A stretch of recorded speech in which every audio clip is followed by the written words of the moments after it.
Trustee Cates, Here. trustee McMahon, Here. trustee McCarthy, Here. trustee Flood, Here. trustee Kane, Here. trustee Michaud. Here. There you go. Excellent. So the first thing we're going to do is to entertain a motion to go into executive session. And for those of you who are not participating in that, we anticipate it will last about 30 minutes, hopefully no more. And then we'll be back for the public session. So could I please have a motion for the Finance, Facilities, and Technology Committee of the Board of Trustees to go into executive session under the provisions of 1 MRSA Section 4056C to discuss the condition, acquisition, or disposition of real property or economic development if premature disclosure of the information would prejudice the competitive or bargaining position of the UMS. So moved. Moved by trustee Kane, Second. seconded by trustee Michaud. Any discussion? Hearing none. Beth, could you please call the roll? Trustee Cates, Yes. trustee McMahon, Yes. trustee McCarthy, Yes. trustee Flood, Yes. trustee Michaud, Yes. trustee Kane. Yes. Motion carries. Thank We'll you. move to executive session.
Thank you. We are back, and I forgot to welcome. I'm not sure they're here, but are either of our faculty representatives to the committee present? I don't see them.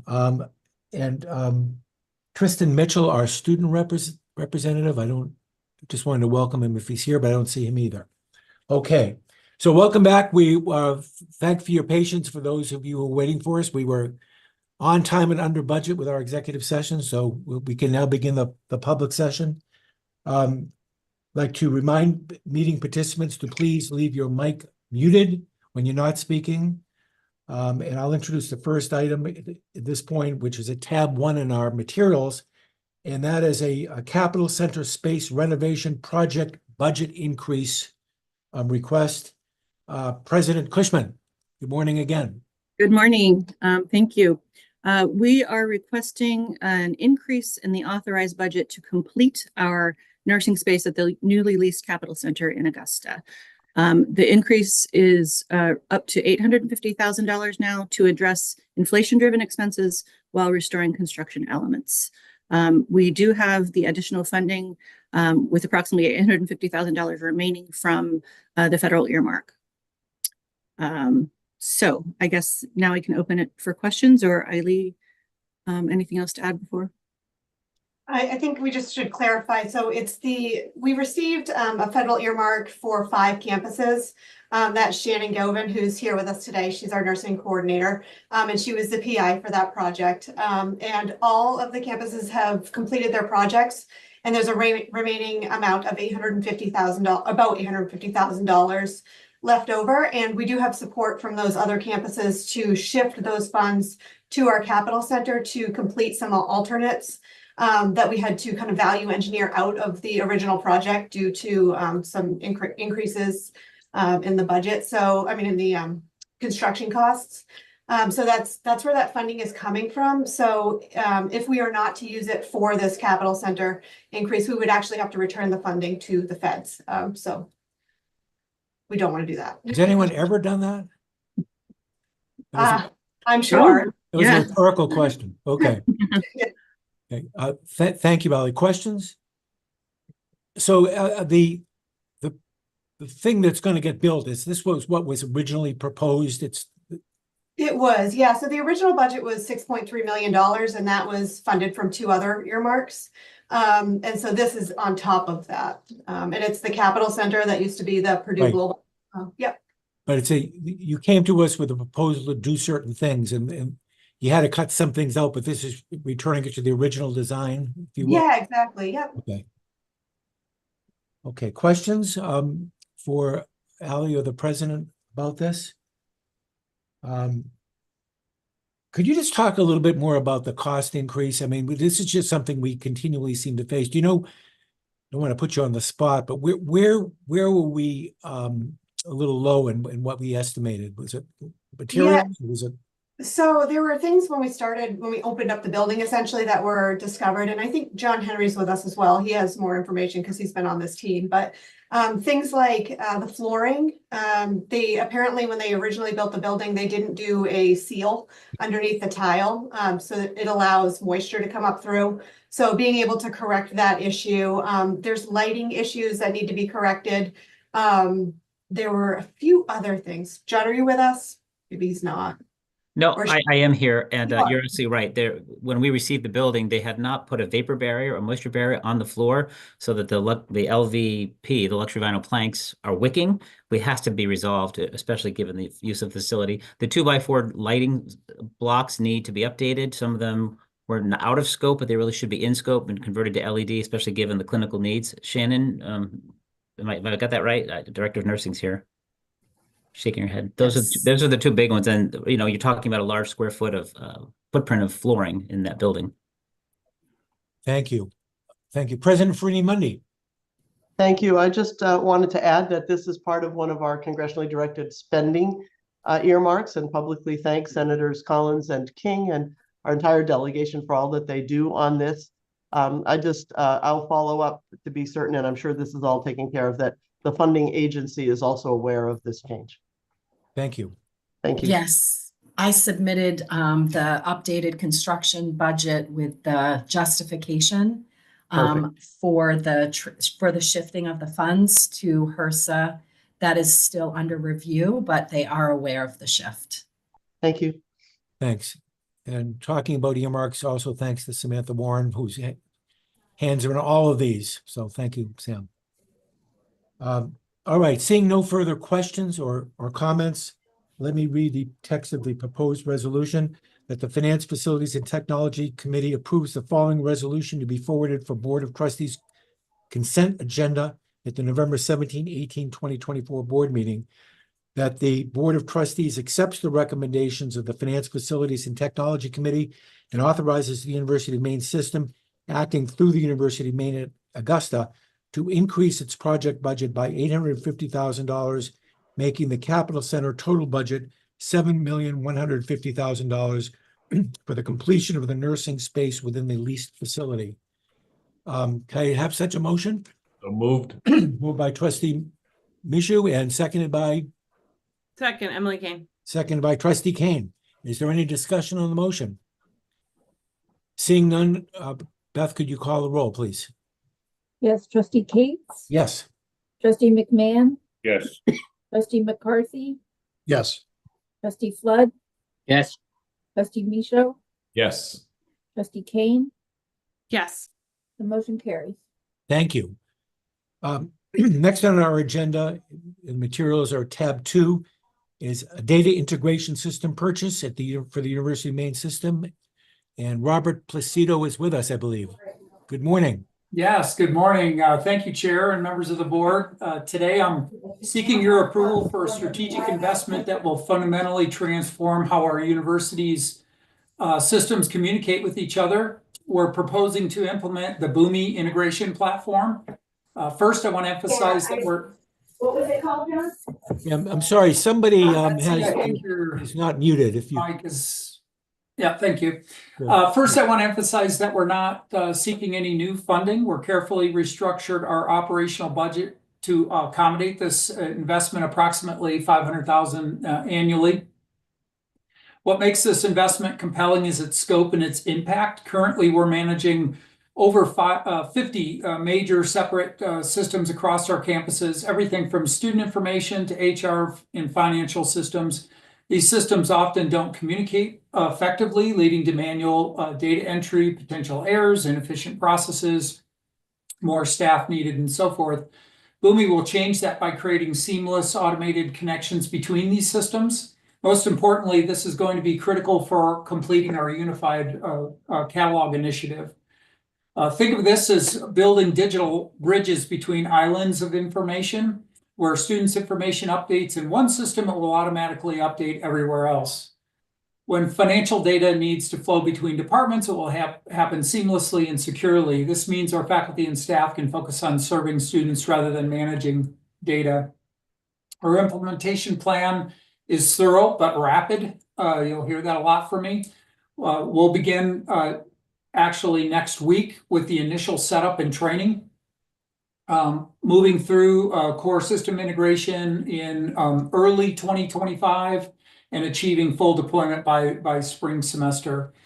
We built ample time for training and adjustment to ensure this goes smoothly. Boomi was selected through our higher ed cooperative agreement process, ensuring that we get the best value. The platform meets all our security requirements. The long-term benefits extend beyond operational efficiency. The platform will enable us to provide better decision-making through accurate real-time data, improve student services by reducing administrative barriers, allow us to reduce and retire costly legacy manual processes, and position us for future technical growth. So most importantly, this investment aligns with our strategic goals, particularly unified catalog. It's not about just connecting our systems. It's about creating a more responsive, efficient, and student-centered university environment. So to summarize, we're requesting board approval for the Boomi integration platform implementation at a total cost of $2.5 over 5 years, funded through existing operational budgets. I'm happy to answer any questions. Thank you. Robert, questions? Trustee McMahon? David? Thank you, Robert. Can you talk a little bit about the cybersecurity aspects of this? I hear, in my layman's terms, we're linking islands of information, and obviously that gives access to more information. Can you just talk about how that control works and how satisfied we are with that control? Yeah, this is actually, another side benefit. I even mentioned that currently the way we're doing these connections is through custom coding that, and we have a fantastic programming team that does all of that, but they're one-off. So every time we get a new system in, we have to think about, well, how do we get the information out of the student system, for example, and keep it updated in our Salesforce system and go back and forth. And those are generally done with creating a file and then moving it over to another system and uploading it through this custom code, which leads to errors. It leads to a lot of manual intervention, updating of that code. And then if you have a programmer who leaves, they might be the only one who understands how that worked. And you can imagine they also have to stay up to date on all of the security measures for each one of those custom integration, where Boomi is best of breed platform that provides that inherently. So the whole team will understand how to leverage the platform so they're not doing it in different ways. And that there is a much higher level of encryption and industry standard best practice for that security transport. So it's built into the system. We're not having to reinvent it every time where somebody could, potentially have unintentional errors. So I'm super excited about that aspect too. Thank you for that question. Thank you. Ryan? Yeah, just wanted to, Robert did a great job of summarizing all the benefits, and others could do a great job as well. I just wanted to, really thank Robert we have lots of needs like this and we can't always afford them. And so, really appreciate the effort to look internal, to reallocate resources that, maybe we need, but they're not as a high priority as this one, and just really, really appreciate that effort. Thank you, Ryan. Thank you. Thank you. Owen? Yeah, thank you. Robert, thanks for this. Appreciate you bringing it forward. A couple of questions on the budget. Is that the amount for the Boomi platform, or does that also include internal support? And is there internal support required, like as you set it up? I have two more, but I'll let you start there. Yeah, so that amount includes the support and the software licenses and the training that we're going to get and so forth. Okay, so like all in. Set up, support, all these things. The second one, and I appreciate the spirit of sort of rapid rollout of things, given how fast the world changes. When do you expect to start to see like impact on how we're operating every day in this timeline of stuff? Even early, then like I think the full one is like a year or so, but like when's the early impact going to start to happen? Yeah, I feel a little bit like Elon Musk when it comes to this. My team is a little bit more afraid of the progress than I am. I think we're going to see, and the team is ready to commit time over the next couple of weeks to do intensive training to get up to speed. And then we already have a list of what we're going to tackle immediately. And then some early win kind of scenarios. Some of those custom integrations that I was trying to describe earlier, some of them will be easy to replace, so we'll take those right off the board and get them into the system. And then some are just so critical that we can't not do it. So Salesforce right now, as an example, is the major platform for us to try and recruit students. And right now we have a day or two delay between when that data updates between the Salesforce and the our student system, and that could leave students waiting.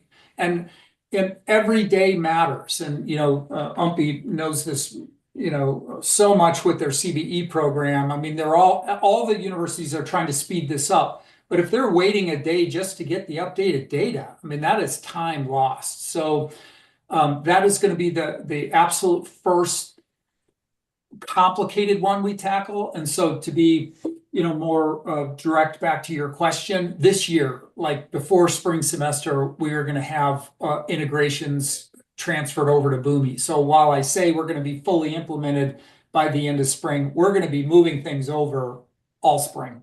So. Yeah. Right. And then one last one and two comments. One, I bet UMPI must be celebrating as this is happening. I hope so. Two is my software engineering team has the same reaction to these type of things as it seems like yours might. So I appreciate that. How did you, to Ryan's comment, like how did you have a lot of needs, right? Like how did this one become the top in your mind, the calculus versus other ones that pop up? I mean, I think it's really logical, but would love to hear how like strategically you thought about that. Yeah, I have been reflecting on, I don't want to sound critical, but why some projects have taken so long. And really, I realized that we were focused on end results and many things that involve key stakeholders and so forth, but never really understood what was holding IT back from being able to deliver the things that people like Sue White is trying to drive innovation to get, students in the door. And we just couldn't deliver quickly to her. And I realized it was fundamentally is all these integrations that we were managing in the back end. So we were doing the best we could. We were trying to get the data updated as frequently as we could, but it's just a huge gap. And, I asked the team early on, I said, it seems like this is a huge, area that we can improve. And all of them recognized that it was a problem. But they said when they explored trying to get one of these systems in the past, it was just not affordable. And that's where we had to make some really tough decisions, as Ryan said, and scrape back to say, we can't afford not to do this. There might be some things that add value to the system that we were doing. We just had to prioritize and say, we're not going to do those things because we have to have this because we have to get more students in the door. Great. Thank you. Mm-hmm. Thank you. Other questions? Robert, could you just tell us at a high level where the $2.5 million is being saved? I assume a bunch of it is in personnel, but are there other things which are taking a back seat? Yeah, the big component of it was the personnel changes, the reorganization, but we are also looking at every single project and every single software spend, renegotiating with our vendors, seeing every piece. I don't want to mention a vendor in particular, but every one of them, they might have the big vendors like maybe a Google or an Oracle or, so I'm not saying anybody specifically, but they might have 20 lines on the things we buy from them. And we're going line by line to say, do we need this? Do we need this? And so we're saving every dollar we can anywhere. Thank you. Other questions? Seeing none, let me read the text of the proposed resolution. That the Finance, Facilities, and Technology Committee approves the following resolution to be forwarded for Board of Trustees approval at the November 18, 2024 board meeting. That the Board of Trustees accepts the recommendation of the Finance, Facilities, and Technology Committee and authorizes the University of Maine system to spend $2,499,583.49 over a 5-year period to purchase and implement the Boomi integration platform. Is there such a motion? So, Second. Moved by Trustee Flood and seconded by Trustee Kane. Beth, could you call the roll, please? Yes. Trustee Cates? Yes. Trustee McMahon? yes. Trustee McCarthy? Yes. Trustee Flood? Yes. Trustee Michaud? Yes. Trustee Kane? Yes. The motion carries. Thank you. Moving on then to next agenda item, which is at tab 3 in our materials, a ground lease authorization, University of Maine Sigma Chi fraternity. President Farini Monday, good morning again. Morning, thank you. This is a request for your authorization for the renewal of a ground lease for 30 years at $1 per year with Sigma Chi Chapter House Association for the property at 101 College Ave in Orono, Maine. This is the Sigma Chi House, has been the Heritage House, our admissions facility for several years. This is going to occur in the fall of 2024. That is, Sigma Chi fraternity will transfer The ownership will transfer from the University of Maine to the Sigma Chi Chapter House Association. And you'll recall that this is related to the sale of the property approved in January 2016 for sale to Philip Morse. So we're seeking your approval to renew the ground lease. The fraternity is in good standing, by the way. Thank you. Questions? President, this is not a change of ownership of the fee of the building, of the real estate at this point? Yes, it is. Is that correct, Kelly? Yes, that was approved in a prior action. This is now the ground lease associated with that building. Okay, I was just a bit confused by the material. So we have already sold the building to the fraternity, or we're doing that as part of this transaction? Right, that's part of this transaction. No, I'm sorry, just to clarify, we have already approved the sale of the building in a prior board or FFT action. This is just the lease associated with that building now back to the association. Okay, so I'm sorry to be, his title to the building already been transferred? That's happening as part of this resolution. I know it's a ground lease. I will look to Gretchen to clarify, but I believe title has already transferred back to the association. This is just the execution of the ground lease, that real property transaction that we're seeking approval for here. Yes, we'll confirm that for you as well, just to make sure. But this was back with a prior CBO and prior board committee as well. So we'll confirm that action took place, but this is strictly for the ground lease, similar to how other fraternities are administered. Okay, so if we could, I think we move ahead today, but if we could get clarification of who owns that building. They own the building. So yes, I can clarify, and I can pull up when the actual transfer return of that real property transaction or the purchase and sale agreement was executed, but it has already been transferred back to the fraternity. Thank you. Okay, thank you. Pat? Thank you. I think a similar question in the same vein was, I know that it was appraised for around $500,000 8 years ago, and I just wondered how much we eventually sold the building for. Yeah, it was at $510,000. It was the purchase and sale agreement that was established at that time was based on that appraised value, and so executed against that appraised value, although somewhat outdated. Thank you, Gretchen. Thank you. Thanks, Pat. Other questions?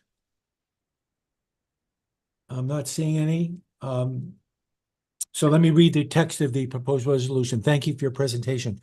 That the Finance, Facilities, and Technology Committee approves the following resolution to be forwarded to the consent agenda for Board of Trustee approval at the November 17-18, 2024 board meeting. That the Board of Trustees accepts the recommendation of the Finance, Facilities, and Technology Committee and authorizes the University of Maine system acting through the University of Maine to enter into a ground lease for the land at 101 College Avenue, Orono, Maine, with Sigma Chi Chapter House Association for the term of 30 years, with all final terms and conditions subject to review and approval of the University of Maine System Treasurer and General Counsel. Is there such a motion? So moved. Second. Moved by Trustee Michaud and seconded by Trustee Kane. Any further discussion? Beth, could you call the roll, please? Yes, Trustee Cates, Yes. Trustee McMahon, Yes. Trustee McCarthy, Yes. Trustee Flood, Yes. Trustee Michaud, Yes. Trustee Kane. Yes. The motion carries. Thank you. Okay, moving on to one of the great subjects of interest for all of us, zebrafish. At tab 4, the zebrafish facility discussion and resolution proposal. Again, President Farini Mundy. Thank you. We're very proud of our zebrafish and the facility in which they exist, but it needs to be expanded. So we request your authorization for $875,000 to do renovations in an area within Hitchner Hall, the 87 wing, to expand the facility. And two funding sources are secured. One is a COBRE grant from NIH, something also of which we're very proud. That grant will provide $300,000 toward this, and the remainder, the $575K, will come from our indirect research E&G funds. We're very excited to be able to expand the space. It will be in the room adjacent to room 184, where the current facility is housed. It will increase our research productivity and allow more flexibility for all of the faculty and students using the zebrafish lab. Thank you. Questions from the committee about this proposal? Comments? I'm not seeing any, so let me read the text of the proposed resolution. That the Finance, Facilities, and Technology Committee approves the following resolution. That the Finance, Facilities, and Technology Committee authorizes the University of Maine system, acting through the University of Maine, to expend up to $875,000 for renovation within Hitchner Hall for the expansion of the zebrafish facility. Is there such a motion? So moved. Moved by Trustee Second. Mishra, seconded by Trustee Kane. Is there discussion? Seeing none, Beth, could you call the roll, please? Trustee Cates, Yes. Trustee McMahon, Yes. Trustee McCarthy, Yes. Trustee Flood, Yes. Trustee Michaud, Yes. Trustee Kane, Yes. motion carries. Thank you. We are ahead of schedule and moving through the agenda nicely so far. Moving on to tab 5, the greenhouse renovation through replacement proposal at University of Maine at Fort Kent. President Hadeen, good morning. Good morning, Trustee Katz. How you doing today? Terrific. The beautiful. Okay. So yes, I'm going to pass this over to Pam Ashby, our CBO, and she's going to walk us through the greenhouse renovation through replacement project. Pam? Thank you so much. The UMFK Master Plan of 2017 very succinctly says, and I quote, "Replace the outdated greenhouse on the second floor." 7 years later, the greenhouse is even more outdated, has a renovation age of 39 years, and is still attached to a science lab in Sear Hall on the second floor, supported only by posts. So the time for replacement is now. We are here today because the greenhouse is only 581 square feet. Since we're replacing it, now is the time to give a little to improve a lot for researchers, students, and instructors. As you can see in your materials, there is very little room for both plants and people. We are in the process of raising a residential style house, which will reduce our footprint by 1,597 square feet. We propose reinvesting 619 square feet back into the greenhouse, resulting in a net reduction of 978 square feet. A greenhouse of 1,200 square feet would allow room for both plants and people and seems to be a reasonable solution. The renovation through replacement will be far below the $500,000 FFT approval threshold and will be funded by deferred maintenance bond funds. We come before you today to request authorization to use a small portion of the square footage reduction of the house demolition to increase the square footage of the greenhouse by approximately 619 square feet. Thank you for your time. Thank you, Pam and President Dean. Questions about this project? I think many of us saw this greenhouse during our visit to your campus the last time, so we all can visualize it. Seeing no questions, let me then read the text of the proposed resolution. That the Finance, Facilities, and Technology Committee approves the following resolution to be forwarded to the consent agenda for Board of Trustee approval at the November 17, 18, 2024 board meeting. That the Board of Trustees accepts the recommendation of the Finance, Facilities, and Technology Committee and authorizes the University of Maine system, acting through the University of Maine at Fort Kent, to increase the Sear greenhouse square footage by approximately 619 square feet. Is there such a motion? So moved. Second. Moved by Trustee Michaud and seconded by trustee Kane. Any discussion on the motion? Seeing none, Beth, could you call the roll, please? Trustee Cates, Yes. trustee McMahon, Yes. trustee McCarthy, Yes. trustee Flood, Yes. trustee Michaud, Yes. trustee Kane. Yes. The motion carries. Thank you. Moving on to the next agenda item, which is at tab 6, is a reimbursement resolution with respect to the equipment in the master lease agreement financing. And I believe that Tracy Elliott, Vice Chancellor or Vice President of Finance and Controller, is going to address that. Did I get your title correct? Good morning. Yes, you did. Thank you. Yeah, good morning. So tab 6 includes a reimbursement resolution for capital equipment, which will be financed using the renegotiated master lease purchase agreement, which the Board of Trustees approved in July with Bank of America Public Capital Corp. We will pool various capital purchases system-wide and do periodic financing, as the bank now requires a minimum financing amount of $200,000 for their efficiency. Approval of the resolution will allow us to seek reimbursement for these various purchases from subsequent tax-exempt financing proceeds. The resolution demonstrates compliance with Treasury regulations for those tax-exempt financings, and also allows for our aggregate financings up to a total of $1 million, after which we'll come back again for a subsequent resolution. This allows the university to reimburse itself for expenditures made up to 60 days prior to the full board's approval of these resolutions. And finally, I'll note that when we anticipate financing any individual capital equipment project costing $500,000 or more, we'll of course come back as required to seek your approval. With that, I'd be happy to take any questions. Thank you, Tracy. Questions? Tracy, is this just a continuation of the way we have been doing business and you just need another resolution, or is this a change in the way we've been doing business? The change is that the bank previously would finance each individual acquisition that we would bring to them.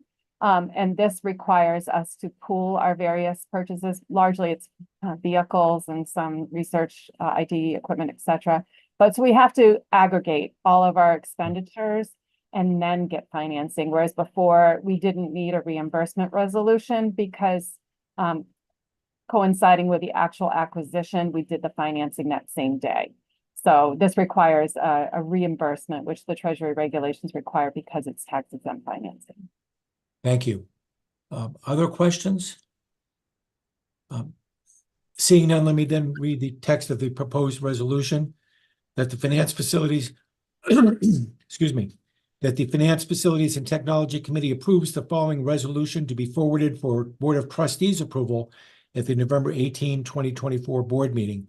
That the Board of Trustees accepts the recommendation of the Finance Facilities and Technology Committee and declares official intent for system reimbursement from the proceeds of tax-exempt obligations for certain capital expenditures funded by the system prior to the issuance of such tax-exempt obligations. Is there such a motion? So moved. Moved by trustee Michaud, Second. seconded by trustee Kane. Discussion of the motion? Other questions? Seeing none, Beth, could you call the roll, please? Trustee Cates, Yes. trustee McMahon, Yes. trustee McCarthy, Yes. trustee Flood, Yes. trustee Michaud, Yes. trustee Kane. Yes. Motion carries. Thank you. Our next agenda item is to continue our discussion and get an update with respect to our system reserve policies. Ryan? Yeah, thank you, Mr. Chair. So just looking to provide a short update and talk to you a little bit about what our next steps are. So just a little a reminder, our current policy around reserves is in Administrative Practice Letter 3J. I'm sure you're all super familiar with it. But that is our reserves and other categories of net position, APL.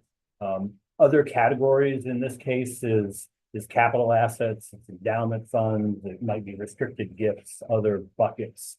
along that theme. And so that policy is kind of weaved in there. The other piece that's in there is it's a combination, the current policy is a combination of system and campus policy. So again, we have reserves, E&G reserves, auxiliary, different levels of reserves, both at the campus level and the system level. In the current APL, if you get a chance to look at that, is really kind of a mix of that. And so one of the things that we have been focused on is untangling that from our perspective, and in this case is myself, Miriam White in the budget office, and Tracy, who is just on here, and Darla Reynolds, our director of accounting. The four of us have been working on this language, talking about this language for a few months now.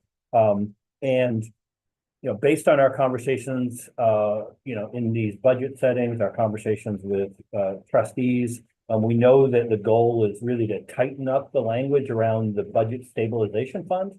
The current language that is in the APL around the budget stabilization fund, there's a ton of flexibility in there. We can use those budget stabilization funds. Not saying we do, but we have the ability to, based on the current language, for again, all kinds of things. Market downturns could be just timing issues. The campus had a big class 3 years ago and temporarily has a decrease in revenue. That's what's considered an allowable use. And so we've been kind of pulling that apart, and again, trying to put in some language from what we heard the trustees were looking for.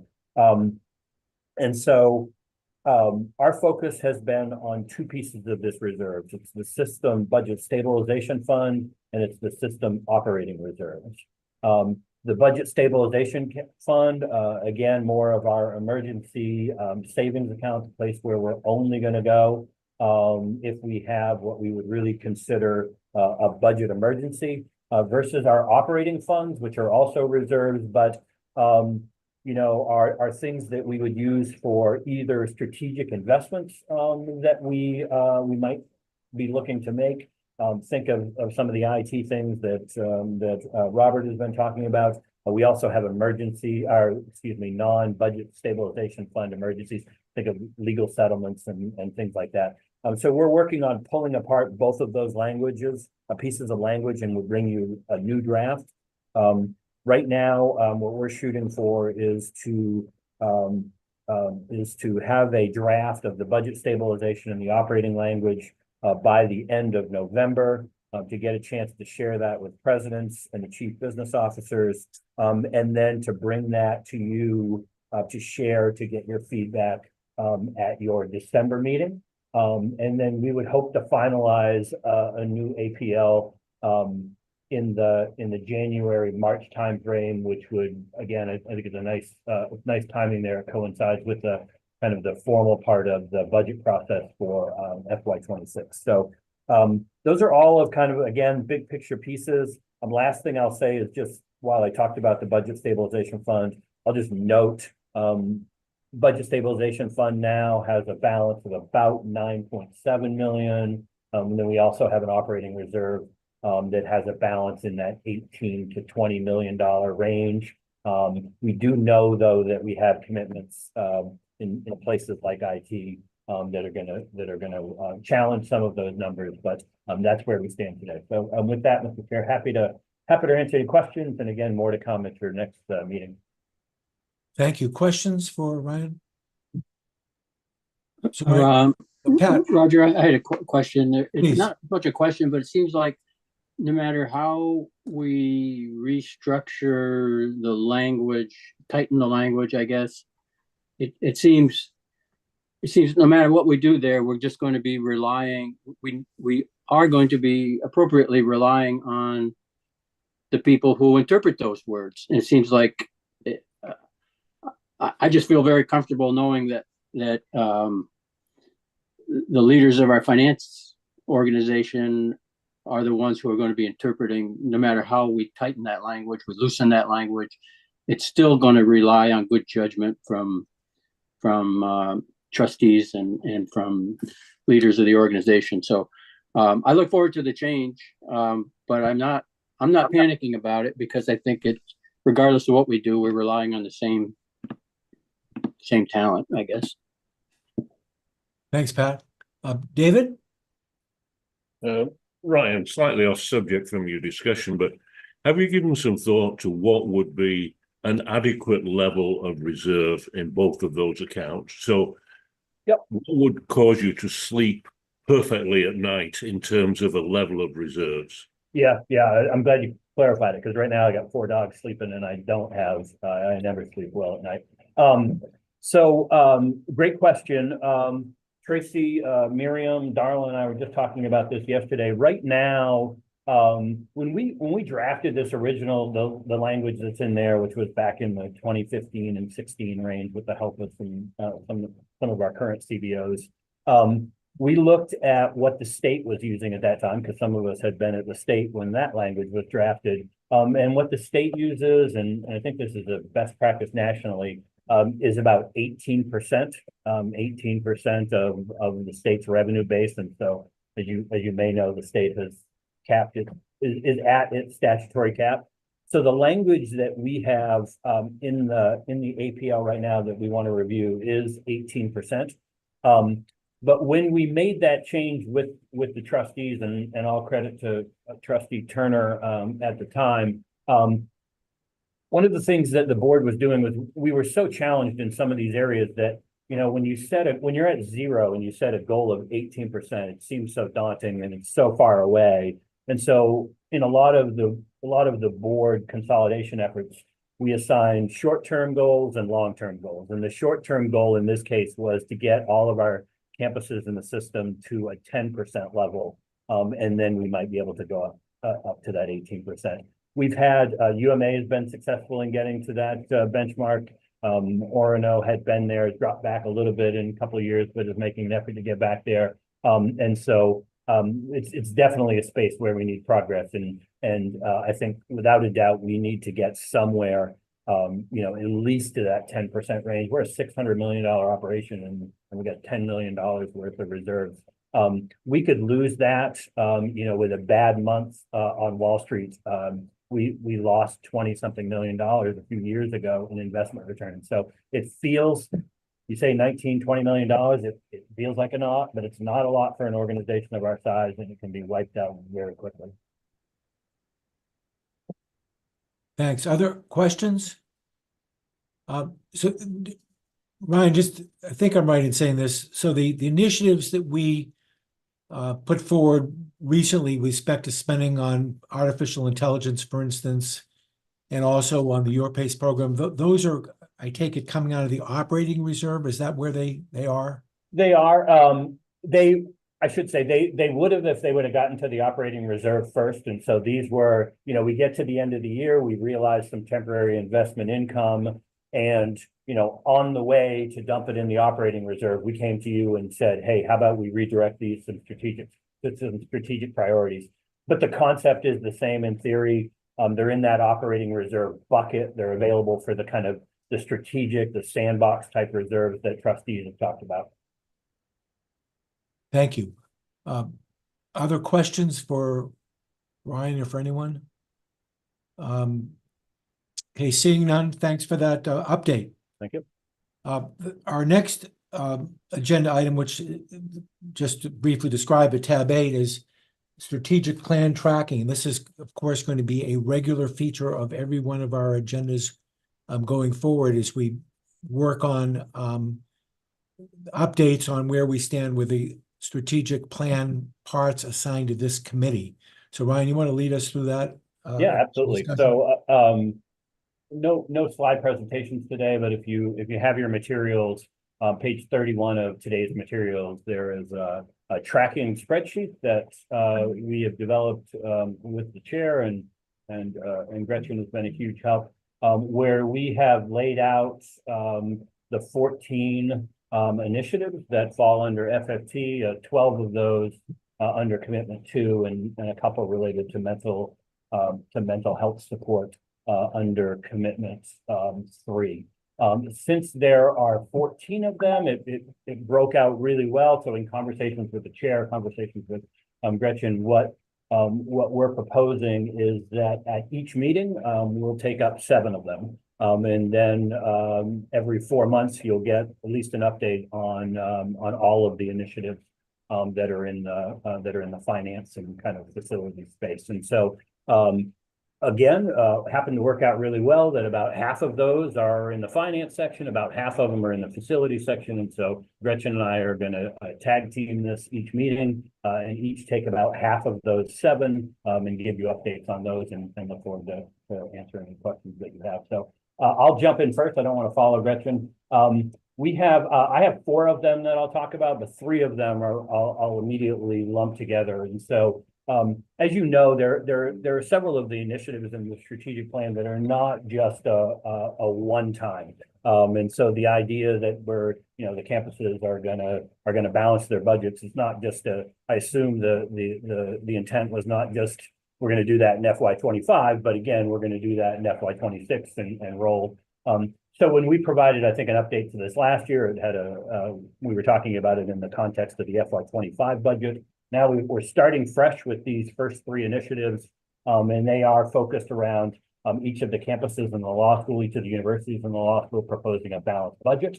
That budgets will be tied to realistic and achievable enrollment targets, and that any mid-year budget revisions will be tied to achievable cost reductions. And we're not going to simply say we've got more students and reforecast those. So those were 3 of the initiatives. We achieved all of those as part of the FY25 budget, so super proud of that. We are in the process right now of updating the budget instructions, the formal instructions that will go out to each of the institutions, that will give them advice on building their FY26 budgets. Here's what your workers' comp rates are. Here's what you should expect your appropriation. All of those pieces that you need to build a campus budget. As part of that guidance, we will note that each of the universities and the law school need to balance their budget. We work with them on the enrollment pieces, and so we feel really comfortable that they will be tied to realistically achievable enrollment targets. And then again, budget revisions, that will be part of the budget instructions as well. So re-emphasizing all of those 3 points as we build the FY26 budget.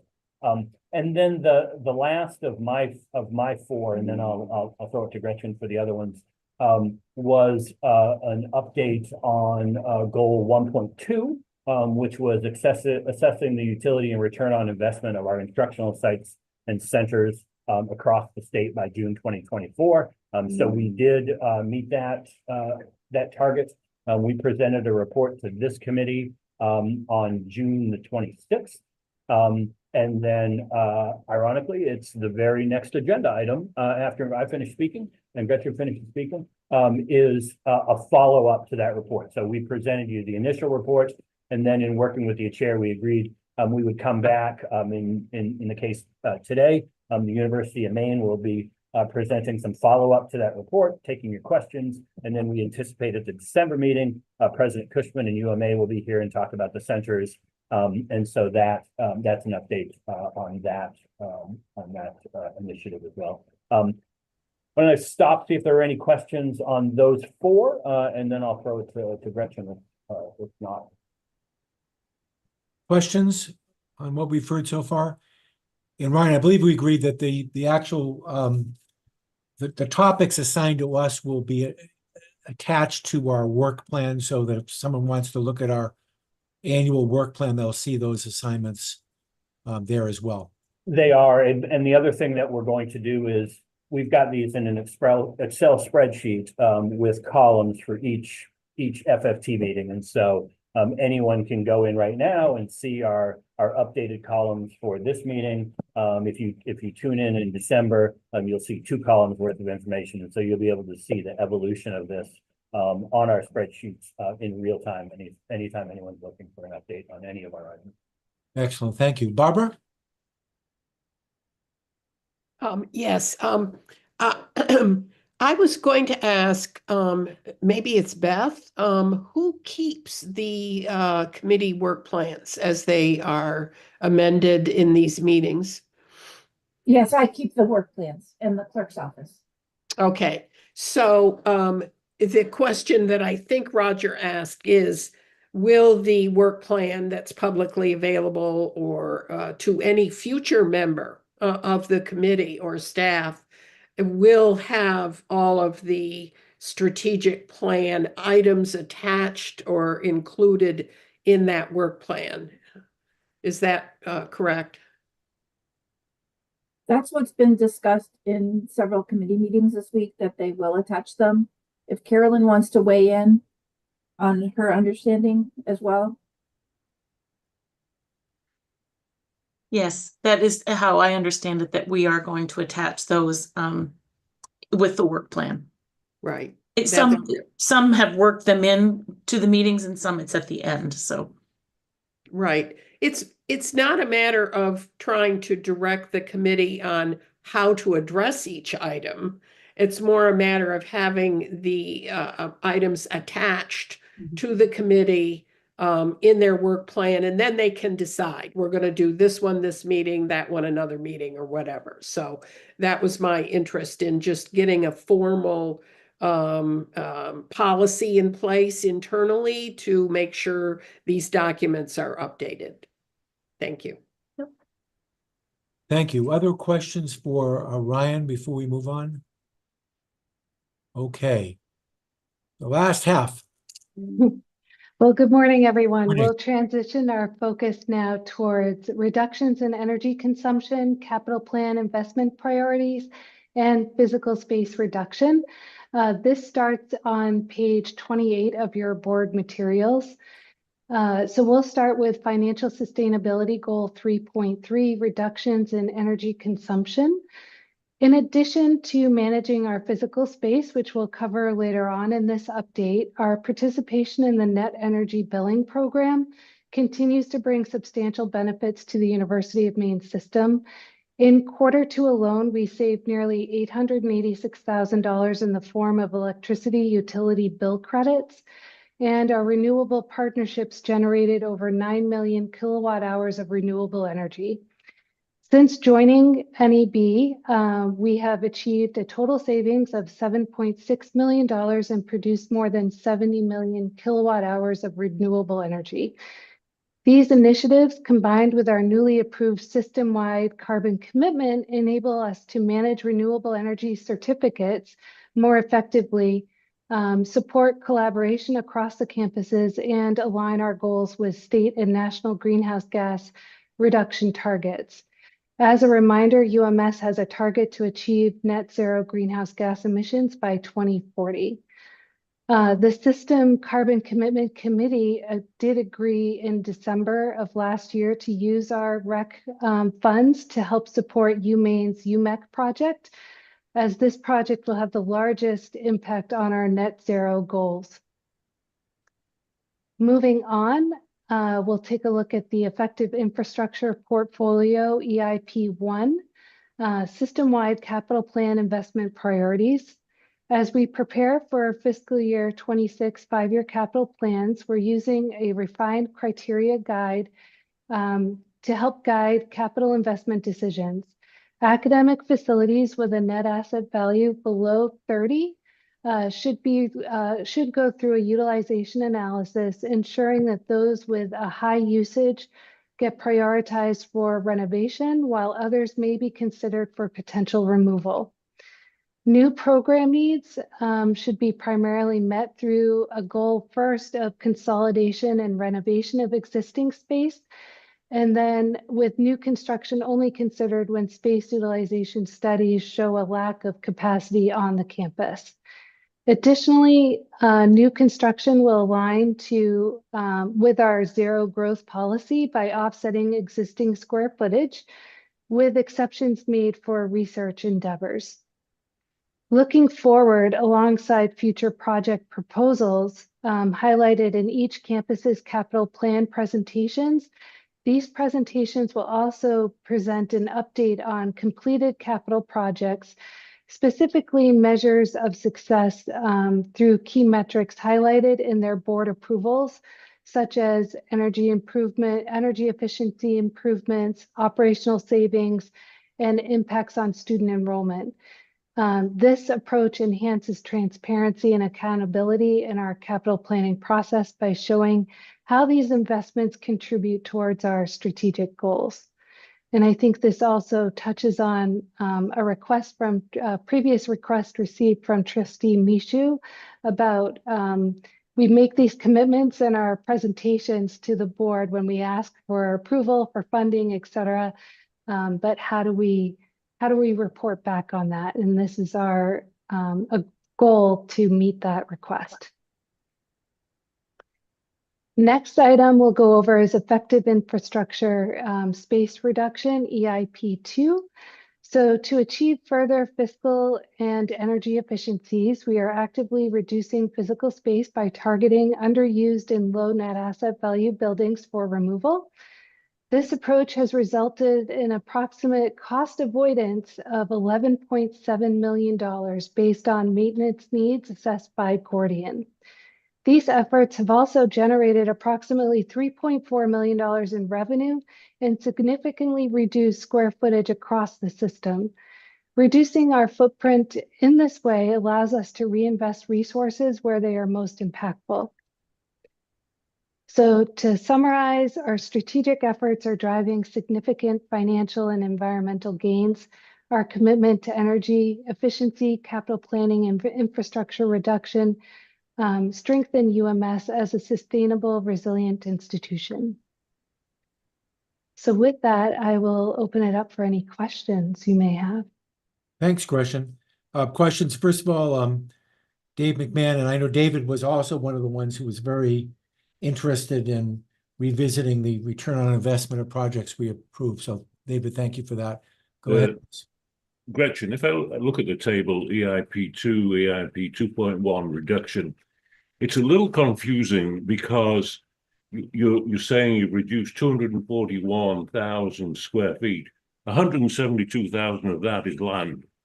So I think we have to separate out land and buildings when we're looking at square footage reduction. Otherwise, it's a little confusing to the reader.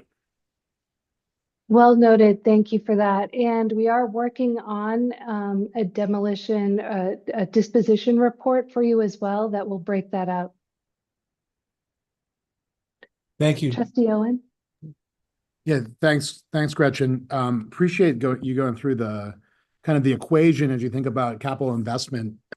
As you get to EIP 2.1, do you have a similar like equation and process as you think about things that could be thought about as disposed of, and how do you think about building that list is one question, and then two is more of a clarification on the 11.7 million of cost avoidance. That's an ongoing, like every year savings cost avoidance, or is that like sum total since you've kind of been doing this?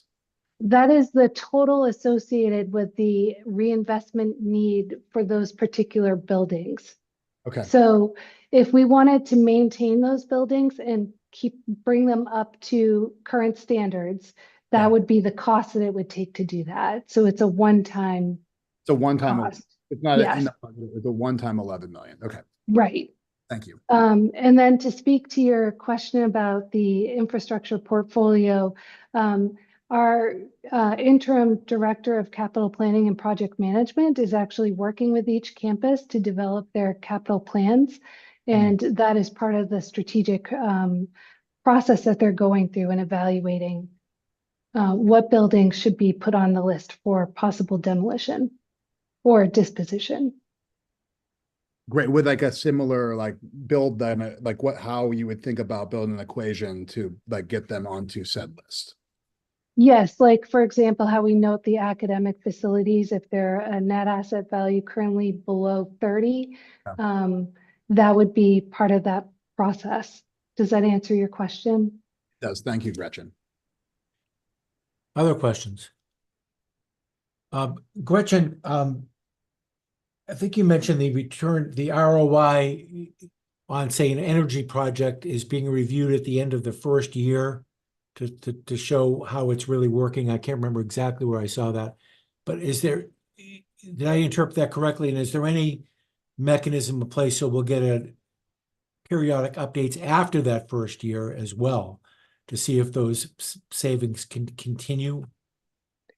Yeah, so let me, that falls into the capital planning process. So when the campuses do their capital planning, their capital plan presentations, well, part of that process is to ask them to look back at their previous approvals and projects that have been closed out for at least a year, to provide that update. Because we need that time to give them time to see, did the project actually achieve what we set out to do? Sure. So, but it's not a one-time thing at the end of the year. It's going to be ongoing annually. Correct. Okay, thanks. And also, could you talk about what work is being done on density? And is there a product that is going to come out of this? And if so, when are we going to see that? Yes, so I'm just taking a look at my notes. Density is part of the review that we go through with Gordian as well. So we're working with the campuses right now on doing their data review on density. And in usual fashion, Gordian will come to the Finance, Facilities, and Technology Committee to provide that update. Right now, we're working with each campus to go through and make sure that that data makes sense. So density is definitely one of those criteria that we're evaluating. I don't know if you can do this since it's being done campus by campus, but how is that done? I mean, if there's 10,000 square feet of space, how are we determining that on an average day that 3,000 square feet is being used and 7,000 isn't, or vice versa, or whatever the reality is? So there is a formula to that, and I don't have it right in front of me. I'm happy to share it with you afterwards, but it does use enrollment data as well as facility data as well for how we're managing those facilities. Okay, I think the trustees are interested in having more of an understanding of this. For instance, if there's an office where person X is assigned, person X is working remotely 50% of the time, so that office is empty 50% of the time. Is this information we are developing? Yes, actually, we're working on an APL right now for space utilization that includes some space utilization metrics that will get to that utilization criteria.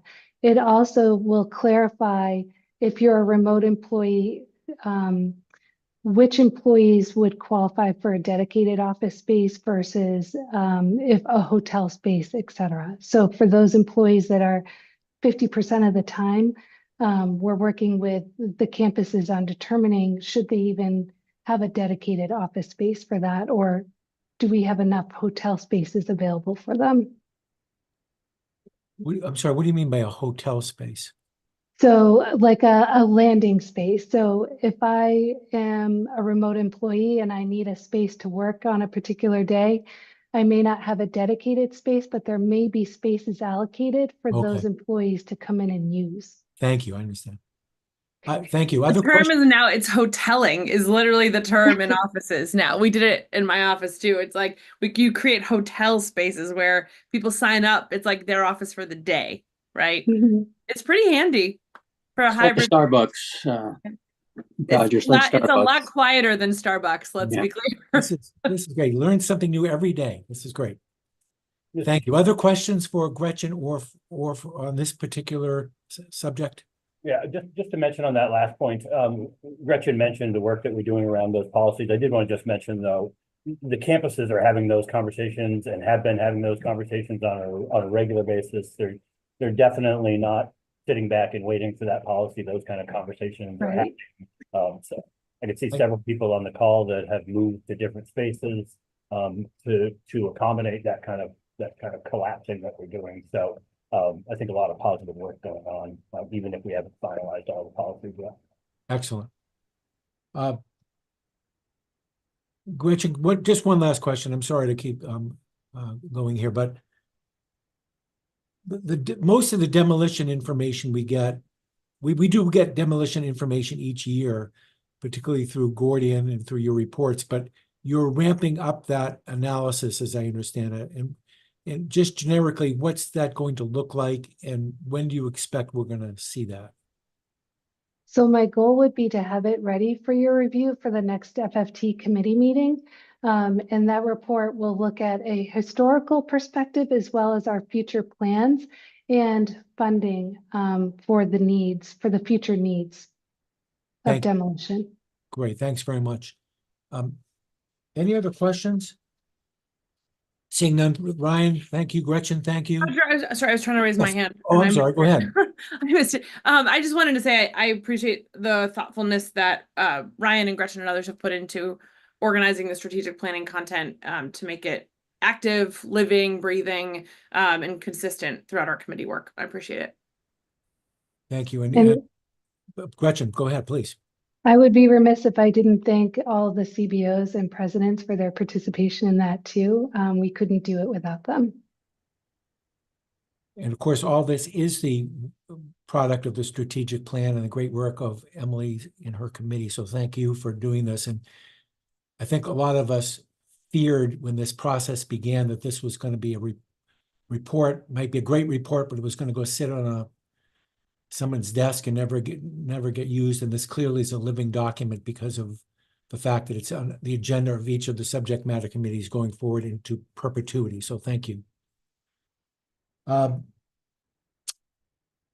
Okay, so we will come back in our next meeting and tackle the other 7 and then keep rotating every other meeting in that same way.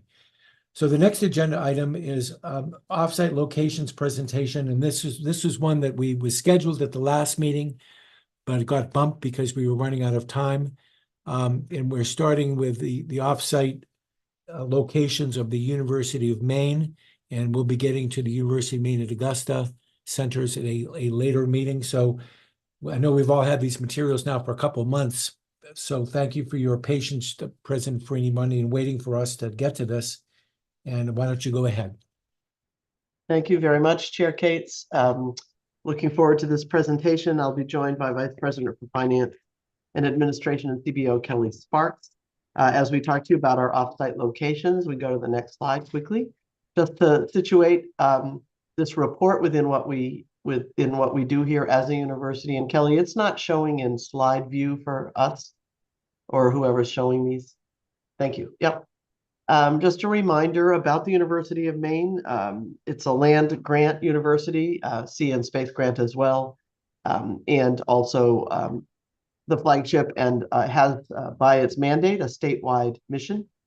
Here are the 3 themes that we're still discussing here on campus, but increasingly using as our guideposts for the future direction and future vision of the university. And I hope you'll see that our facilities and all of the work that goes on in them across the state fits well within these themes. We can go to the next slide. This next slide summarizes the types of offsite or outside of Orono and Machias locations that we have. Farms, cooperative extension sites, and offices in each county of the state. 4-H camps that bring together youth from across Maine. Marine science centers that are part of our R&D ecosystem here in the state and for the university, and they are engaged in research, development, innovation, education, supporting the startup of new businesses. And so there's a wide range of activities that happens in those labs, and the forests that are also a part of the land grant mission that exist in places across the state. And so you see a summary there. We can go to the next slide. We also have other research sites around the state that will be mentioned throughout the presentation, but here you see our location and our icons and a sense of what is where. And a reminder again that this spans not only cooperative extension, but a number of other kinds of partnerships that we have across the state. Next slide. The history of the land grant system is interesting, and it's laid out here in high-level form, and I won't go through all of the details and all of the significant pieces other than to mention a couple. Certainly the Morrill Act of 1862 that established the land grant universities signed by President Lincoln. They were universities that were charged to teach, as you see here, agriculture, mechanical arts, military tactics, and classical studies. And they were for the democratization and accessibility of education for all, to build higher education in the United States.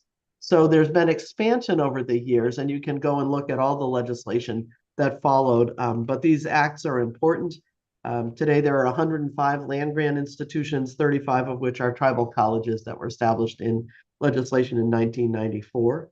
And as time went on, the original idea was preserved, but it expanded. And most importantly, I think the notion that research and this kind of education that's considered the core of the land grant, those became much more fully integrated. The idea being that if there were questions in the field and if practitioners needed support in doing what they were doing in their work in a variety of domains, that the universities would be engaged in the research that would help answer those questions, put fundamentally.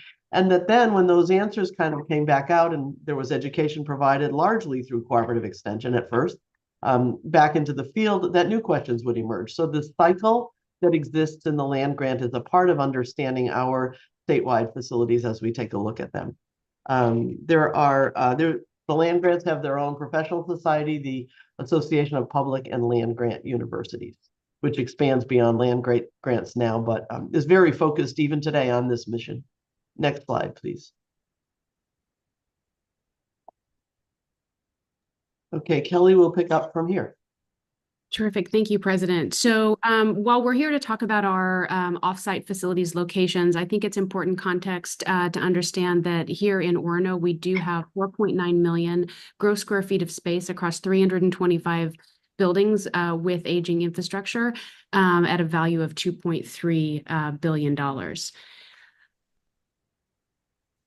Likewise, in Machias, we have 274,000 acres across 10 buildings and with a value of $106 million.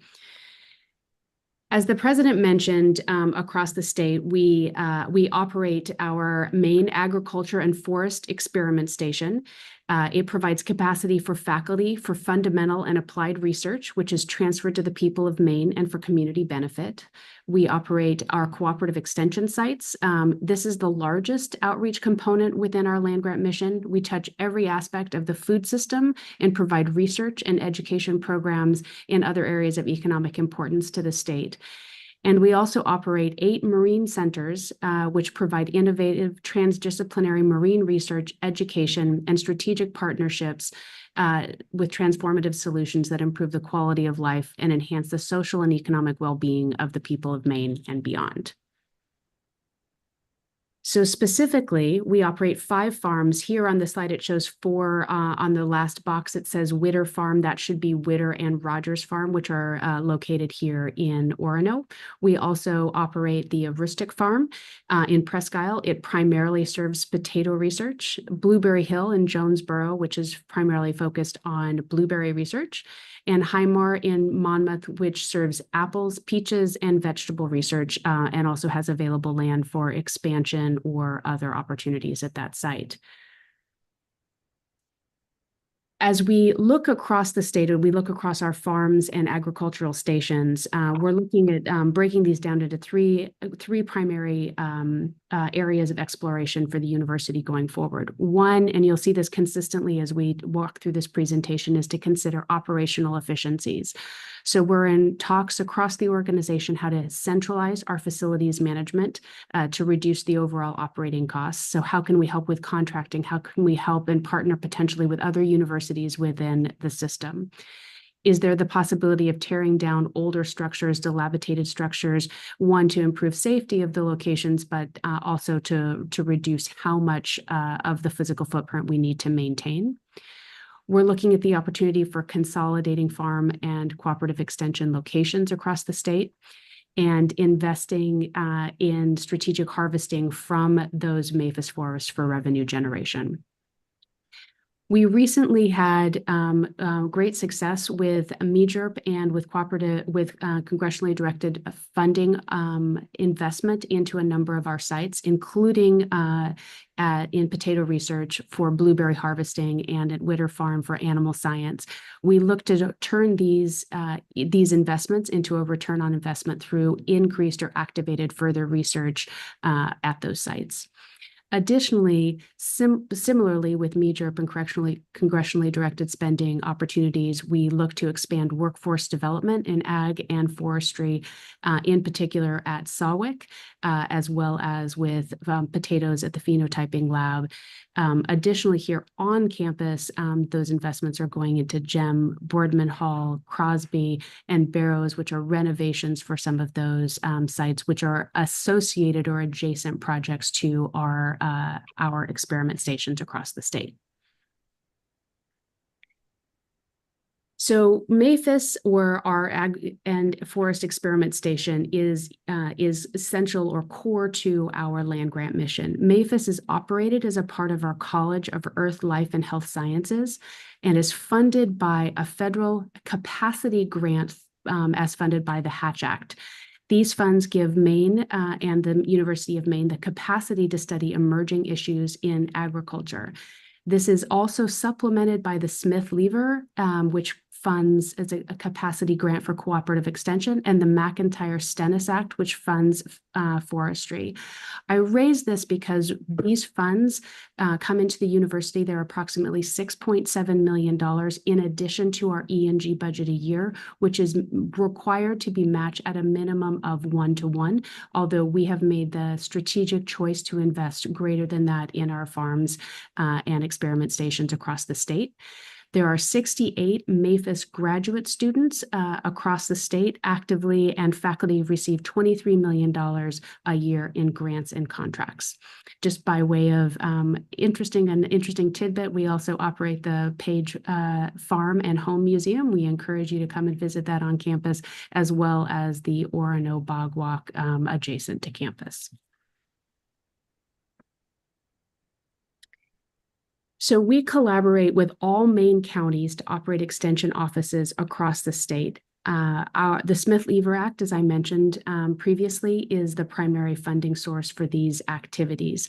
You'll note here on the slide that the operating budget is primarily covered for those facilities by county or shared grant budgets within those locations.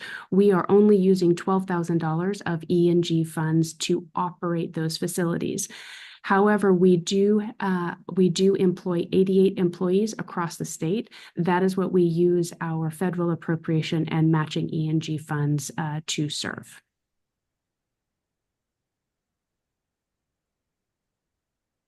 Cooperative Extension operates 4-H camps and learning centers across the state. We serve more than 8,000 youth each year, as well as use these facilities for academic-related purposes. These locations include Blueberry Cove at Tennant's Harbor, Bryant Pond at Bryant Pond, Greenland Point in Princeton, and Tanglewood in Lincolnville. Again, we are looking to centralize our facilities management. How can we share resources across the states to reduce our overall operating costs, to potentially look at the consolidation or sites, less so on the 4-H sites. Each of those have their own governance or local governance associated with them, and to further regional assistance. We have 8 marine centers across the state of Maine, and each provides a unique function for their location. Sea grants were established by the National Sea and Grant College Program, established in 1966, with the purpose of research, education, extension, and activities focused on coastal and marine sources. And the act also included the Great Lakes, just by way of information. Our marine centers include 54 structures on 169,000, including 169,000 gross square feet and 179 acres. Our total operating cost is $4.2 million for these locations, of which only $200,000 is funded on E&G. We have 47 employees, and 22,000 people are served annually at these locations. Like our other locations, we are focused on centralizing facilities management. In particular, with the marine centers, we are looking to identify the reduction in lease space to consolidate locations. And then through the investment of our congressionally directed spending, investment in particular in CCAR and SAWIC is to further activate our research productivity and as well as our workforce development. University of Maine also leases space for advanced research, either due to specific location needs, and this includes ASCC, the Advanced Structures and Composites Center. We have 2 leased locations, one in Brunswick and one in Portland. And then we operate or lease what is called FBRI, or the Technology Research Center, that is located in Orono, and that is due to lack of space for a commercial scale facility required for forest bioproducts. And our final locations includes the Zillman Art Museum, which is downtown Bangor. We lease and operate the museum and have a gift that provides the lease cost for this building. It is the only art museum in the Bangor region, and we are proud of the art collection storage and rotating exhibits of over 5,000 works of art annually. And we will turn it over to questions. I'll stop sharing so that we can all see each other. Thank you, Kelly. Wait for that to go down. Thanks very much. Questions, comments? Mr. Chair, can I just mention quickly?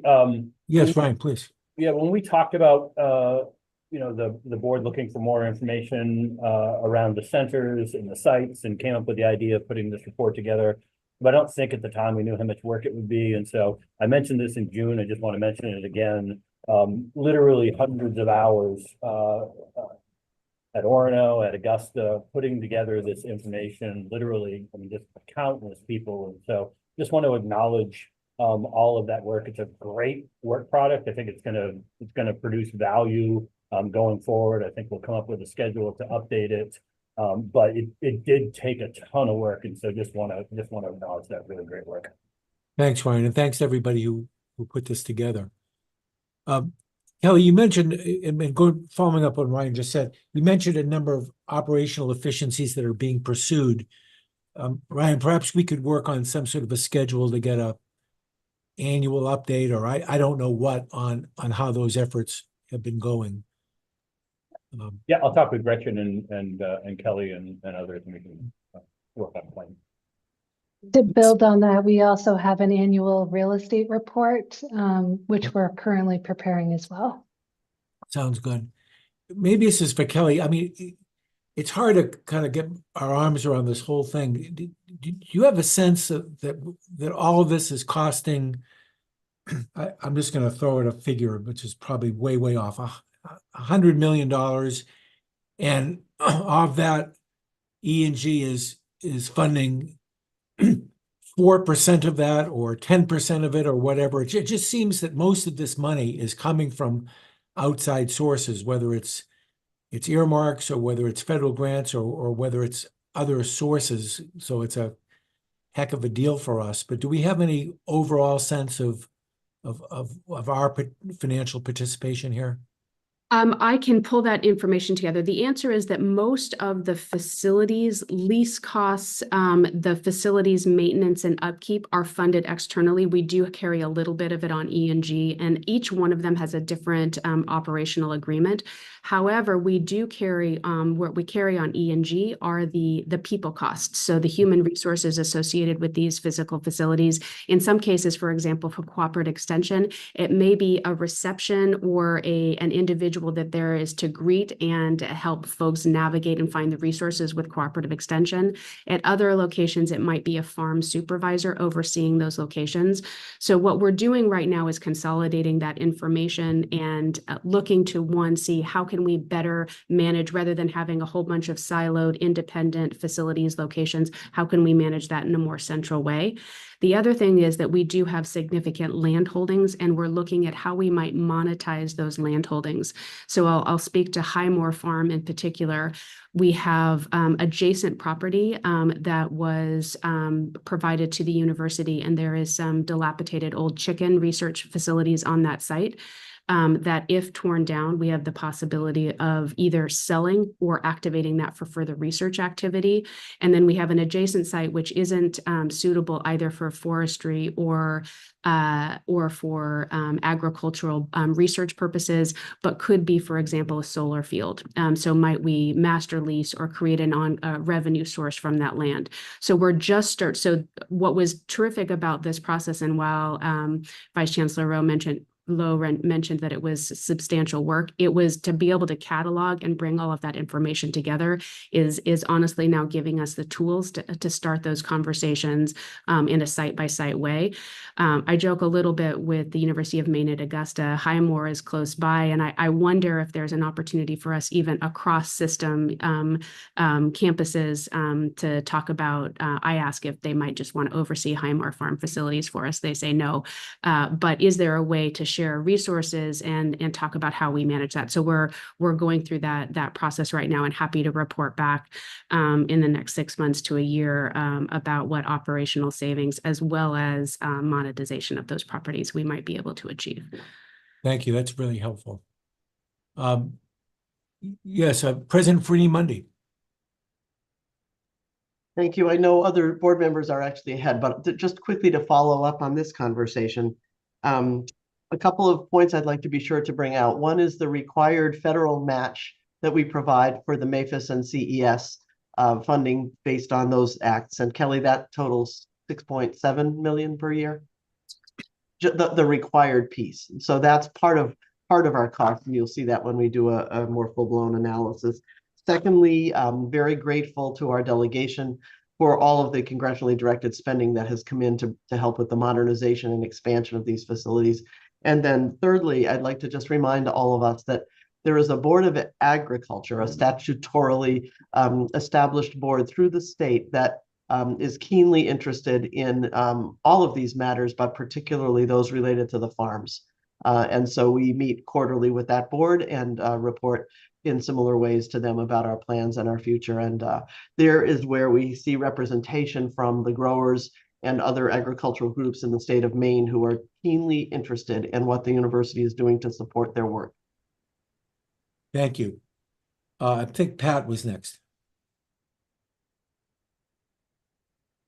Thank you. I think I would defer to Barbara because I'm pretty sure she was next. Oh, go ahead, Rob. Barbara, please go ahead. Thank you. Because University of Maine is the land grant, I'm presuming that these federal funds are targeted strictly to that aspect of the University of Maine system. And that is why these facilities are not available to be owned or operated by other units in our university system. Is that correct? That's correct. So there's a directed federal appropriation that goes into a separate fund. So it's outside of our ENG fund, which is based and each of the calculation for each of the acts is slightly different, but they are to be operated and they are designated as funds for the University of Maine.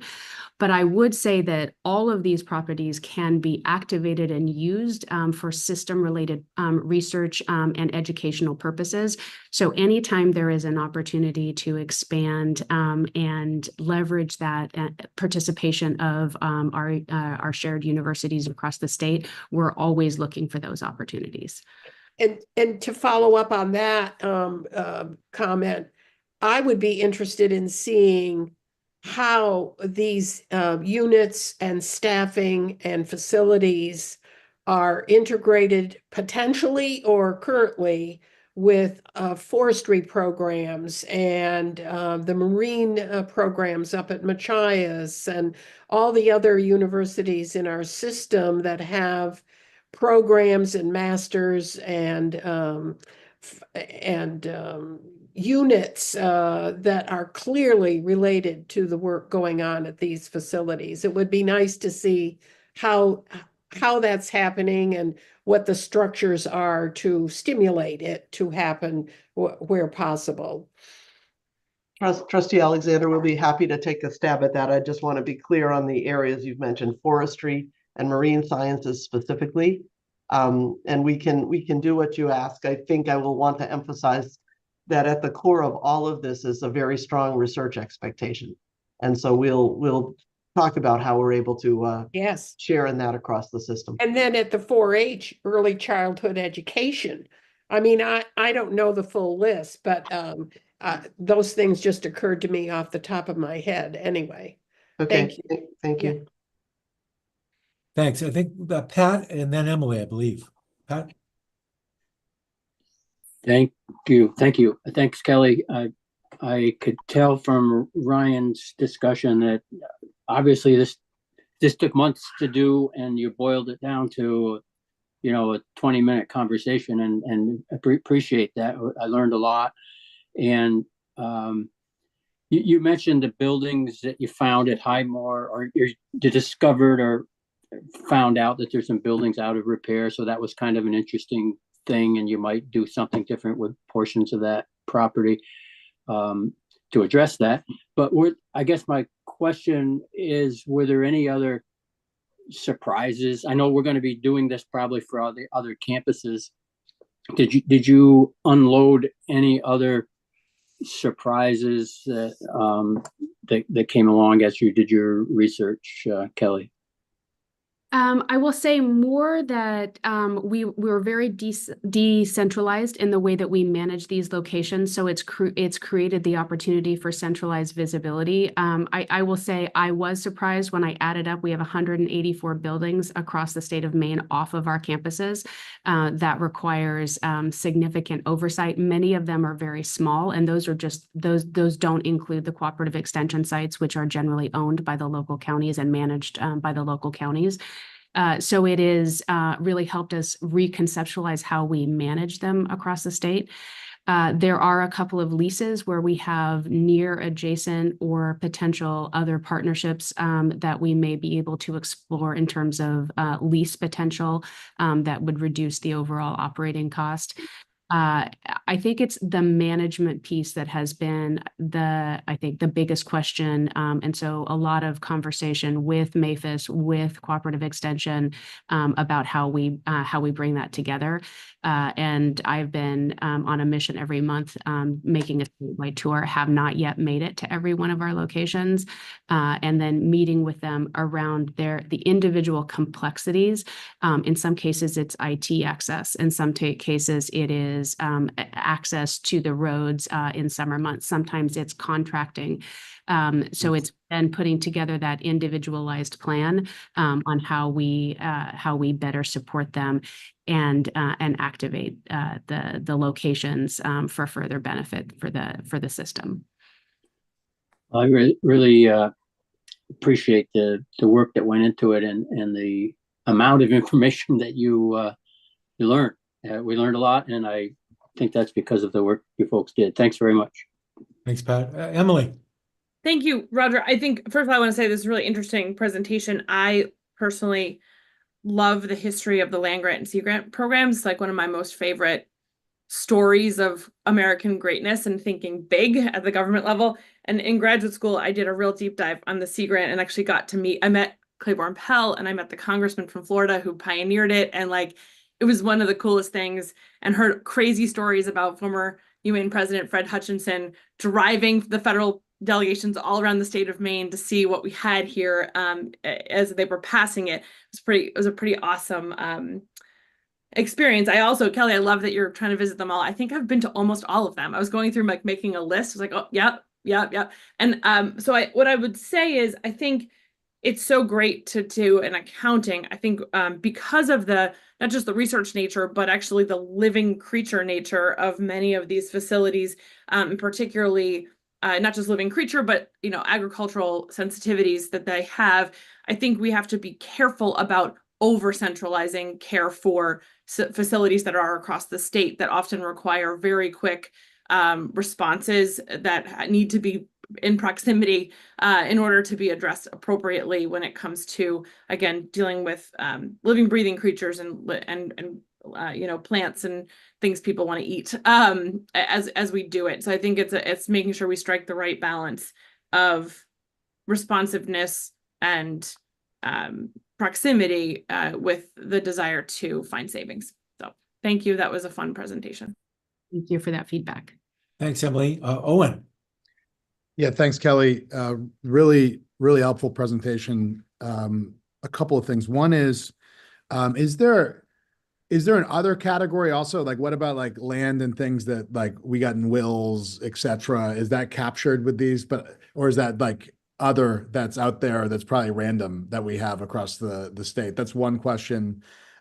Two is, I guess this isn't a question, but I'm interested to think long-term on the scale and scope of the revenue, expense, you know, operational efficiency and workforce opportunities that you see there. I know that you're knee deep in it and probably have some really good thoughts, and we don't need to get in the details now, but that's of interest. And three, I was thinking about, I've been thinking about this lately. Like, we're a great resource for the entire state, and there is communities that we're in that have major problems, right? And is there an opportunity to think about some of the things that you talked about through the lens of how do we partner with that community and solve said problems, whether it be housing or other things that they're trying to solve? And is there a way to run an experiment that isn't clearly in the like operational efficiency or revenue or workforce, but is more holistically that we can use both our land or our facilities and our expertise to say, like, how do we help out this community? That's probably a big undertaking, but it's something that, you know, could be of long-term value generally. So just wanted to toss that out there as another category and idea. Kelly, I'm going to start this, and then you can pick up what I miss. Because Owen, on the third point, I absolutely a great point, and we collect those kinds of problems in a fairly systematic way through cooperative extension. But in fact, it is SPIRE. It is our strategic partnerships, innovation, resources, and the economy office or entrepreneurship that's led by Jake Ward, that has mechanisms in place already to hear from communities across the state and hear their specific problems, and then to contract with them, drawing in on whatever parts of the university are needed to bring them the kind of expertise they need. And that's quite a wide span. And those partnerships and arrangements are something we'd be happy to tell you more about sometime. On the business of the workforce possibilities, it's so fundamental to cooperative extension, particularly, that's what we are about. But I want to give thanks here to the Maine Jobs Recovery Plan funding that has benefited some of these facilities too, because the principle there is that the best way to educate a workforce for the future, at least with the proposal we took to the state, is going to, one good way is going to be to engage them by working in cutting edge state-of-the-art facilities. So that when the facilities are right at the forefront of R&D that's responsive to individual community questions, then the students who are working in and engaged in those facilities are actually also working on authentic problems. It's kind of all tied to the RLE work and so much more. So it'd be interesting to put together some data and information about both of those questions. Kelly has the answer to the first one, I am sure, or I'm stalling so that we can figure out if she does. Yeah, so we have 12,000 acres across the state, and here I focused on the facilities. So those locations that have structures on them, there are forests across the state and other land holdings. There are ones that we own as the University of Maine system, University of Maine on behalf of the University of Maine system. There are also land holdings that the University of Maine Foundation has. And we have some, in some cases, we have an arrangement for operational oversight of those locations, in some cases farms or forests where we will harvest and then dollars will go back into scholarship funds. So there is potentially more work and collaboration to do with the foundation to consider, because in some cases it does have an expense associated with their holdings for the university to manage those locations.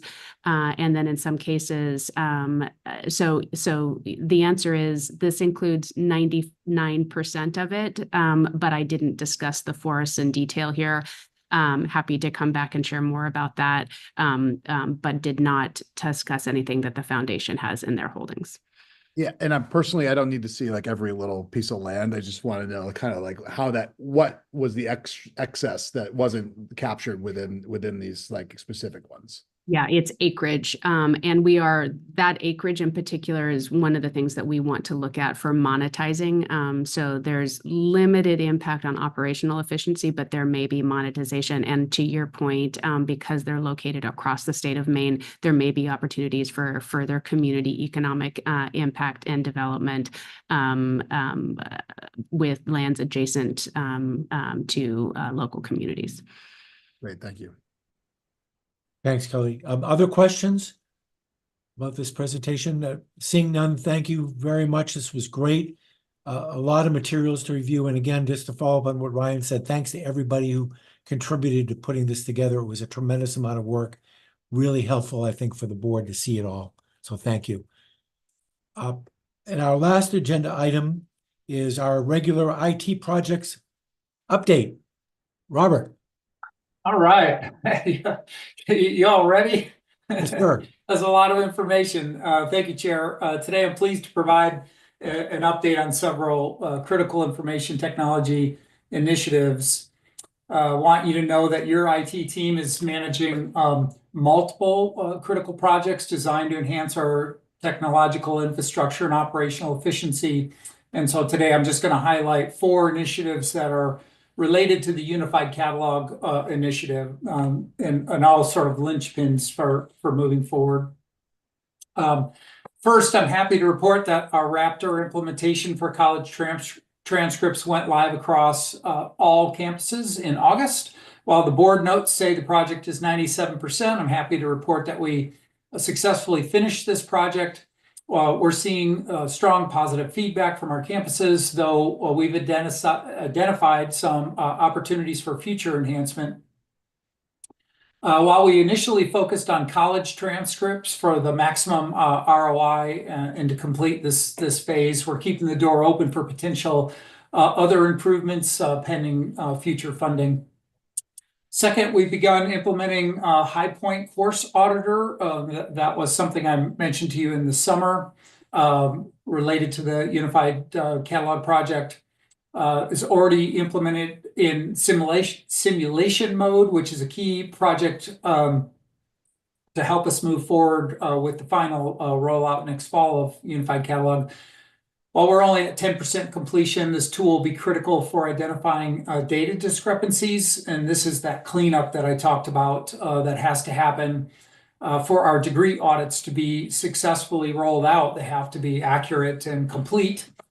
So we installed the latest version earlier this month and have scheduled key technical workshops. We met with the groups who do this cleanup work on all the campuses. And one of the things they told us they needed was support and understanding how to use the tools and leverage this new technology. So we have those workshops already scheduled. This is a really huge undertaking, major milestone to complete this project.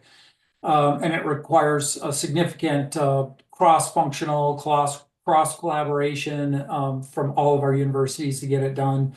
So appreciate everybody's help on this. And we're still targeting May 2025 for the completion of this particular component.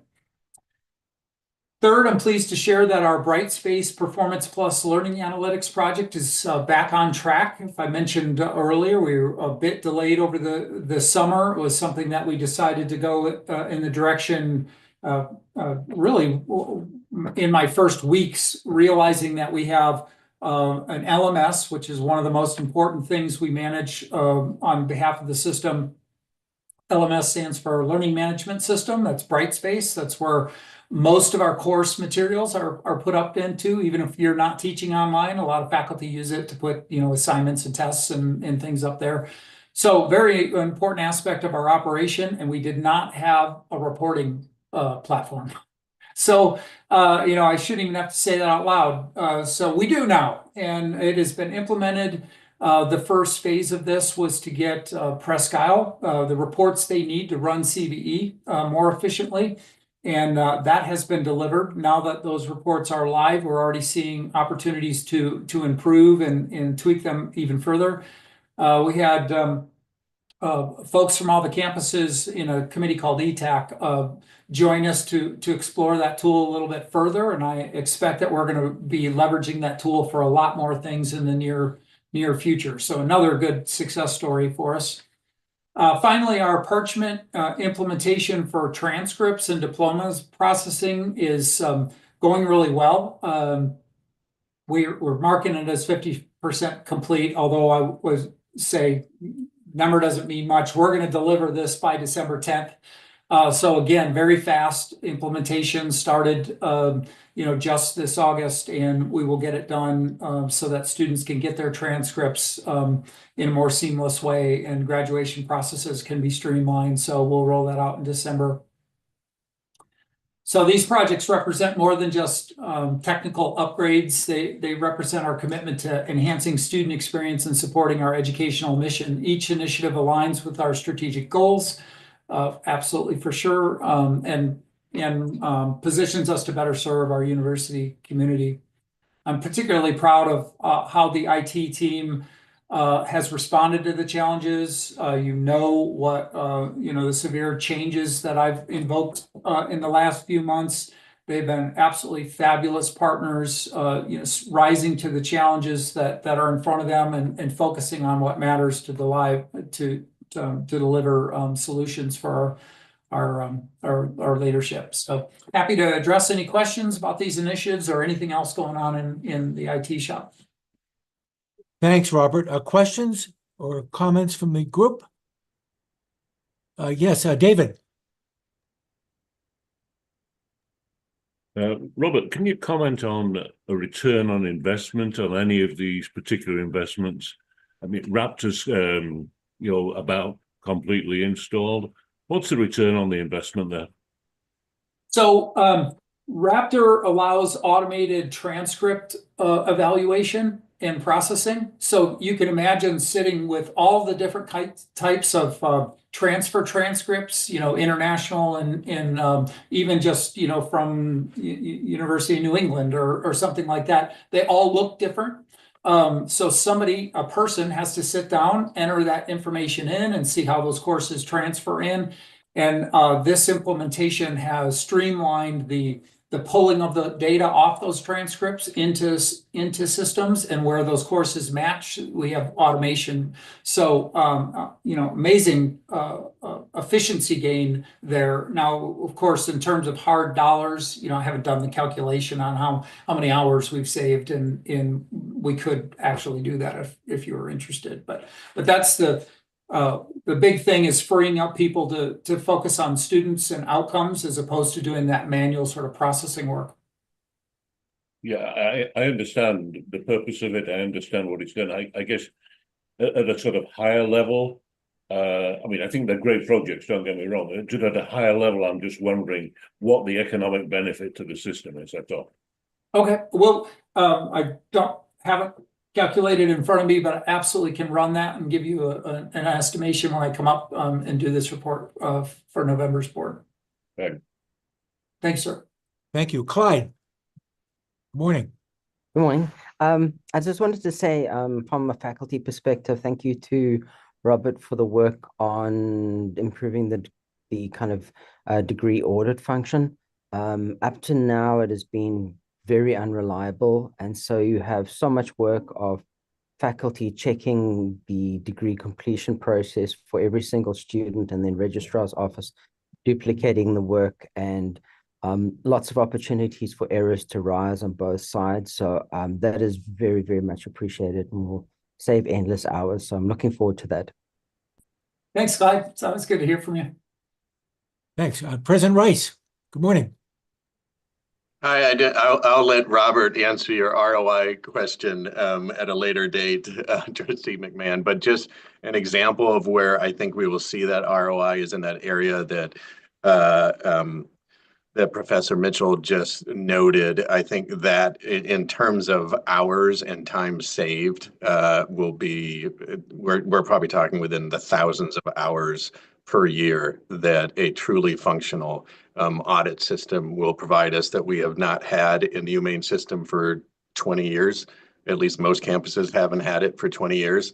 And then the other area I would say that will be very significant is on the Performance Plus side. This allows us to drill down into the actual work students are doing in response to very individual activities, and allows us to see patterns, and I think will help significantly in regards to retention, not just in the competency area, which obviously was huge for us, but for any other learning components that they are being used for, whether it's a distance education or whether it's used as ancillary activities in a live class. So I think there'll be a number of areas where we'll see significant ROI over the long term, as well as some immediate impact. Thank you. Other questions or comments? I think that's it. Thank you very much. Just one other thing, it's not technically on the agenda, but as we all know, it's not part of this committee specifically, but there is a new AI working group that's getting together to talk about all of those issues as it may affect everything that happens within the system. And I've asked Owen McCarthy just to give us a brief update on what's happening with that working group. Owen? Well, thanks, Roger. And I'll give a sneak peek, and then we'll do a larger update when we get to the board meeting in November. Working group has been set up. There's a number of really qualified members actually on this call, but generally, we built a strong team of 8 people, and let me list who's included. You just heard from Robert Placido. He is a member of the group, Vice Chancellor Lowe, Vice Chancellor Farini-Mundi, President Rice. There's a student from UMaine Farmington, Paloma Shelton, who probably knows more about the topic than any of us. So we're thrilled to have her on board. Jim Suleiman, professor from USM, and then Trustee Kelly Martin is the group. As noted previously, it's an ad hoc group set up for 1 year. We're going to meet once a month for 1 hour.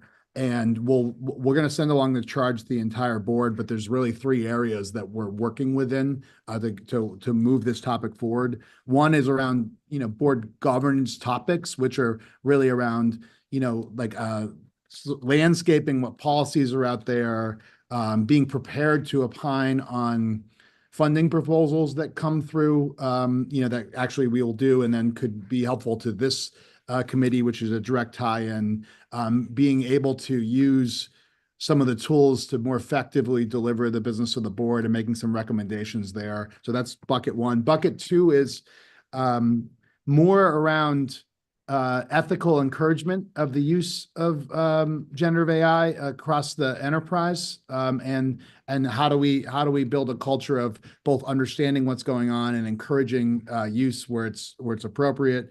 And 3 is thinking about not doing, but thinking about how do we set up a recommendation for both the board and UMS on how to get our hands around what's the future of higher ed look like in this area, and make and is something that we can make a recommendation out that could be actionable on the other side of this. It's a tall order of work.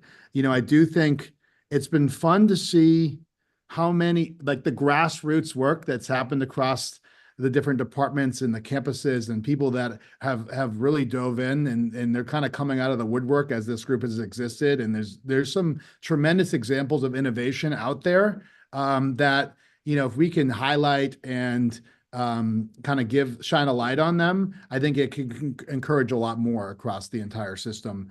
I don't know if any of the other committee members have comments they would like to make, and I'm looking specifically at, all of them for the group, but we're going to come with a more formal sort of, we'll show you the charge, and we'll talk more about the work at the November meeting. Terrific, Owen. Unless anybody has any questions today, we'll await that. Okay, Chancellor Malloy, you've been silent the entire meeting. I just want to see if there's anything you'd like to say for the good of the order here. As it's been a great meeting. I think I've enjoyed it.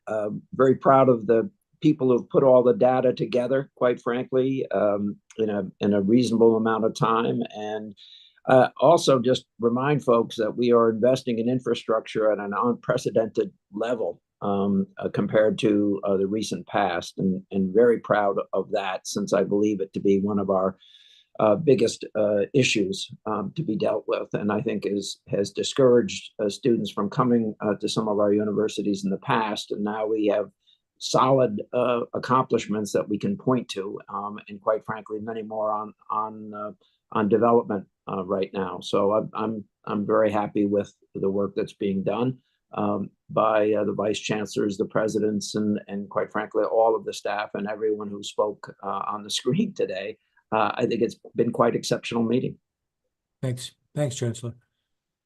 Okay, I believe Ryan, we've completed our agenda, I believe, right? Yes, we have. So just, I mentioned at the beginning before we started the meeting, but for those of you who weren't on at the very beginning, last night I saw on 207, which is the news show that follows the evening news on Channel 6, a segment about the university which featured the Chancellor and Chair Riley up at the University of Maine at Orono campus. And they just wanted to say what a terrific job they did at talking about all the exciting things going on within the system, and also emphasizing the value proposition of attendance at our public universities. We couldn't have asked for a better showing from them. So thank you very much. It was excellent. I hope lots of people saw it. Anything else anybody wants to say? Seeing none, we declare the meeting adjourned, and see you all in November, and happy Halloween.